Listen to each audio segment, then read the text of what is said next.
Hello, everybody. Scott Golden here with the Golden Opportunities Coaching YouTube channel. Welcome to those of you who are new, and there are a bunch of new folks within the last few days. And also, welcome back to those of you who are seasoned veterans of what we do in here. Today, we're going to talk about PTSD, or post-traumatic stress disorder, symptoms and patterns of PTSD. So, first of all, just a quick overview of what is PTSD. It is an emotional response that is caused by a reaction in the brain to traumatic experiences and is often repetitive. It is brought about by emotional trauma of one type or another and can last for months, weeks, or even years or decades, depending on the person and the treatment they receive soon after the traumatic event. The quicker a person receives treatment, the more likely it is that they will be able to recover to a normal, or close to normal, emotional response pattern as quickly and efficiently as possible. So if a person is distant from their recovery process, it is harder for them to recover from the pattern. This is because the brain goes into an automatic pattern with the post-traumatic stress behavior pattern, and ultimately it becomes harder and harder for a person to break that pattern, because it becomes automatic and is activated by the automatic part of the brain. So there's a few things I want to go through here. There's about 5 different things that I would go through here with people. First of all, as mentioned, PTSD, or post-traumatic stress disorder, is a stress response. So a person can go several weeks, days, sometimes months without symptoms unless they're put in a similar triggered stress response. That is a response to emotional overwhelm that reminds them in some way, body, mind, emotions, to a traumatic experience. The closer the experience is to the original traumatic offense, the more likely it is for a person to experience a full-blown PTSD episode or attack. Being a stress response, if a person has a good routine, if a person feels safe, if they have learned calming techniques and or techniques that help them to ground themselves, center themselves, if they start to notice that there is a potential trigger in front of them, it will be easier for them to recover and respond and rebound more quickly than if they don't know their triggers and don't have recovery process in place. Next thing to remember is PTSD, or post-traumatic stress disorder, often, although not always, overlaps with both other mental disorders and patterns of addiction. This is because a person with post-traumatic stress disorder often feels out of control within their emotional self, their core, and so they are looking for anything to make themselves feel, for lack of a better term, on guard against negative emotions, but also out of their own body or out of the experience that would cause them to repeat those emotions, visual depictions, auditory depictions, reliving the events. So it's easy for a person who has post-traumatic stress disorder to develop other mental or emotional challenges, such as, but not limited to, depression, obsessive-compulsive disorder, panic attack, and anxiety attacks. Also, it is very common for these individuals to engage in things like self-harm, alcoholism, drug abuse, drug addiction, sexual abuse, or not sexual abuse, let me scratch that, sexual addiction, and also things like gambling. This is because they're looking for an escape from what feels to them to be the impending return of the emotions and or flashbacks that come with post-traumatic stress disorder. Another thing to consider is that this person is dealing with emotional floods.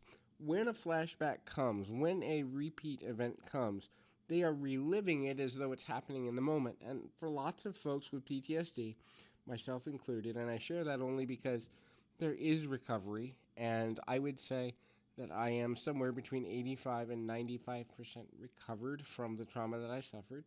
I don't know that 100% recovery is likely for most people, although 85 to 95% is very good, because what it means is a person has command of their triggers and a procedure in place to acknowledge them so that a PTSD episode can be cut off before it takes full effect and the loop can be broken. Also, it means that the negative effects and the emotional effects of a PTSD episode can be reduced and often mitigated as quickly as possible. It's important to realize that this person's going through a flood of emotions. So usually those emotions are despair, anxiety, frustration, anger, self-protection, the need to fight or flee, perhaps remorse, regret, feelings of despondency, feelings of the desire to harm oneself or others, depending on if it was a violent occurrence to begin with, the feeling to flee and run, the feeling to avenge wrong done or seek justice, and especially this is extremely difficult for people that don't have an outlet for their anger or their violent tendencies.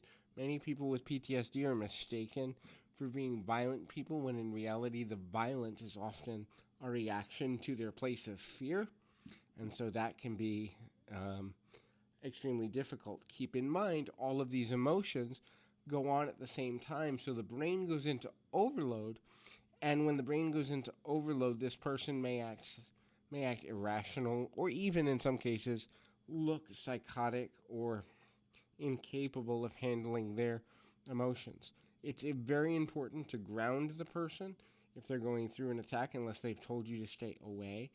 Honor the person's request for what it takes for them to get through an episode, because some people are grounded well by having people around them. Other people can only ground themselves by being by themselves and going through either a physical or emotional ritual.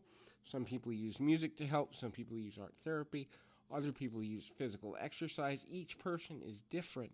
So finding that PTSD recovery path is a very emotional and sometimes arduous process for the person dealing with the disorder. Next is understand that these thoughts, feelings, and emotions are on repeat.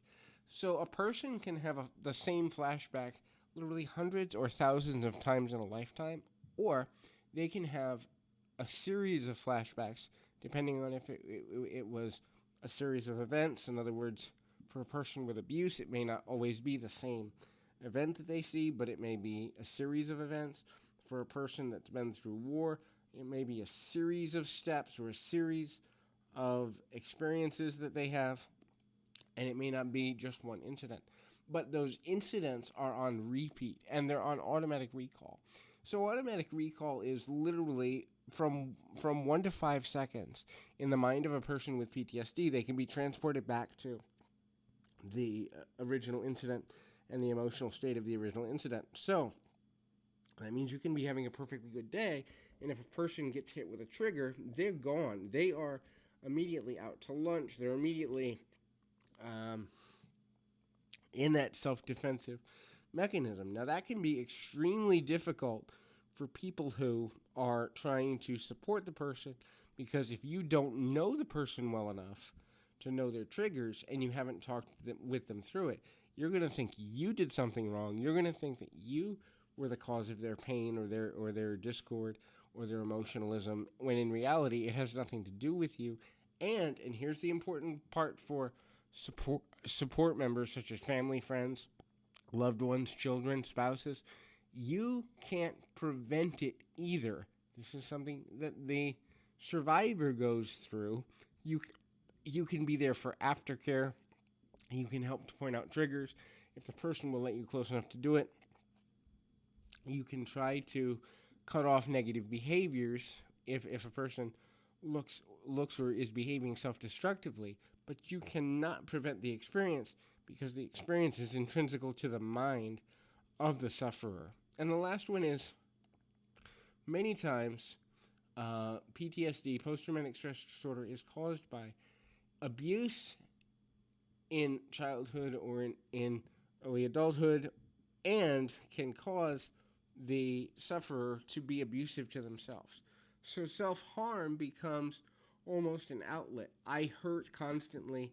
I can't get away from these memories. Therefore, in order to feel alive, I'm tempted to harm myself, I'm tempted to harm others, I'm tempted to harm just to feel, and that's a lot more common than people realize. Now, you again, if you are a support person for this individual, you cannot protect them other than to try to cut off the negative behavior.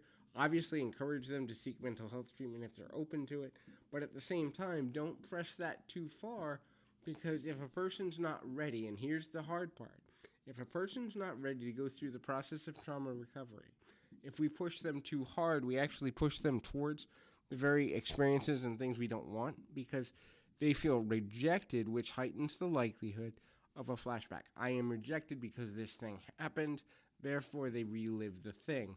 So instead, offer alternatives when you see a person in suffrage. Offer options for recovery, but also be in realization within yourself that the person has to choose that before it can actually take place.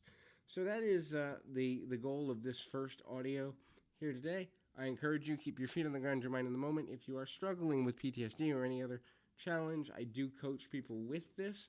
And if that's helpful to you, please feel free to reach out, either on Twitter @POPerception or here on YouTube. Until next time, keep your feet on the ground, your mind in the moment. Until next time, everybody.